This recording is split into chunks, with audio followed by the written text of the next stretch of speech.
Show incoming border czar Tom Homan. Tom, thanks for joining us. My understanding is there's something like 90 different types of visas that you can get through.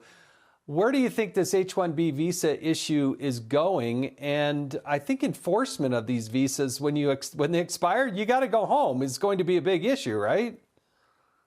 Yeah, the enforcement of visas is something we're going to look at very seriously, and I think that's a big part of illegal immigration. Those who come on a visa and overstay, overstaying a visa is illegal, and it'll be part of our operational plan.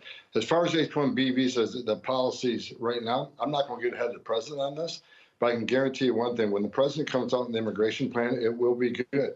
During his last administration, he based most legal immigration based on merit. He still had a cutout for moms and dads, sons and daughters, no family type illegal immigration, but it wasn't about the lottery, any of this stuff that was ridiculous parts of the immigration plan. His first immigration plan in 2016, I thought was a very good plan. Of course, Nancy Pelosi and Chuck Schumer pushed back on it because it wasn't given away enough. But I have total faith when the president sits down to come up with his new immigration plan, which I'm sure will be part of that discussion, that the H1B program will be monitored in such a way it's going to be good for the United States, and I think people will support it when it comes out the final plan. But I'm not going to get ahead of him exactly what he's going to do because I haven't had a private discussion with him on that. So we'll see what he comes up with. But look, the first plan was brilliant. I think the second plan would be just as good. Well, GOP lawmakers, they're split on Capitol Hill. Republican Congressman Mike Lawler of New York calls the visa program critical to the economy.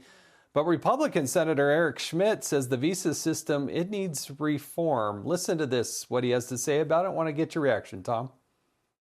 But the context that we need to, I think, keep in mind here is that the American workers have been left behind by this economy. Many factory jobs have been sent overseas, and I think the abuses of the H1B program have been evident, where you have sort of the sons and daughters of those factory workers who lost their jobs, got white-collar jobs as accountants, and they're training their replacements, the foreign workers who are undercutting their wages. So I think the solution here, President Trump has actually articulated as 2020, is to reform that system and get rid of the abuses, make it merit-based, and make sure that we're not undercutting wages and having Americans train their foreign replacements.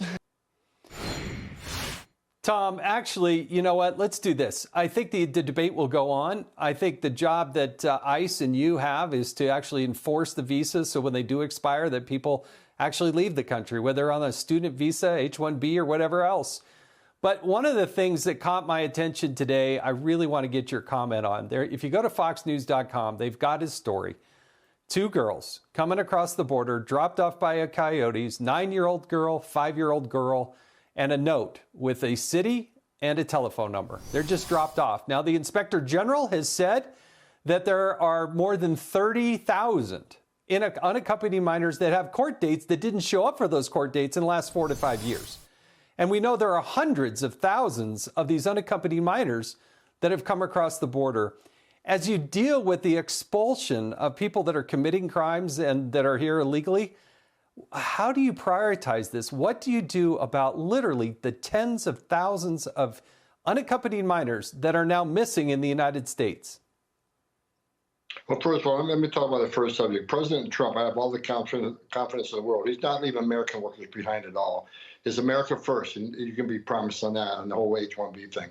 But look, President Trump gave me 3 priorities: secure the border, run a deportation operation, which will prioritize public safety threats and national security threats, and he wants to find the over 300,000 missing children that the Biden administration can't find, that they released to unvetted sponsors that they now cannot contact or not responding to the contact calls.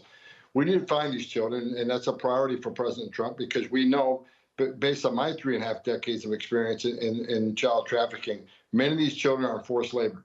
Matter of fact, ICE has already found some in forced labor. Many are going to be in sex trafficking. Many are going to be just fine. But we need to find these children and rescue them. That's going to be the hardest task out of all 3 because you and I, Jason, we have a footprint, right? We have a digital footprint. We own homes, we own cars, we pay bills, we got credit cards. Children don't have a footprint like that. So we got to count on the footprint from the sponsors that weren't vetted properly, sponsors that weren't fingerprinted, sponsors that show identification that might not have been, a legitimate identification. It's going to be hard, but I've said this from day one. We're going to help.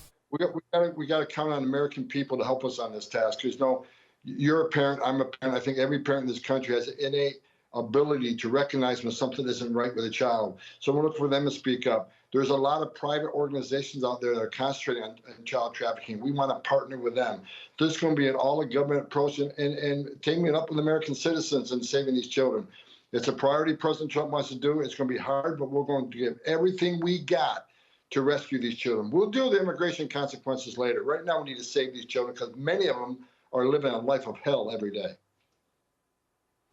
Tom, I know you feel the way I do, and I'm so glad Donald Trump's coming into this, because what Joe Biden and Kamala Harris did, what the Democrats have done to entice and facilitate this human trafficking by the tens of thousands of young, innocent people is absolutely one of the most disgusting and underreported stories out there. So thank goodness you're going to be after it on January 20th. It can't happen soon enough. There are a lot of kids out there that need rescuing, and we're all counting on you to make it happen. So, Tom Homan, thanks for joining us on the Evening Edit. Really do appreciate it.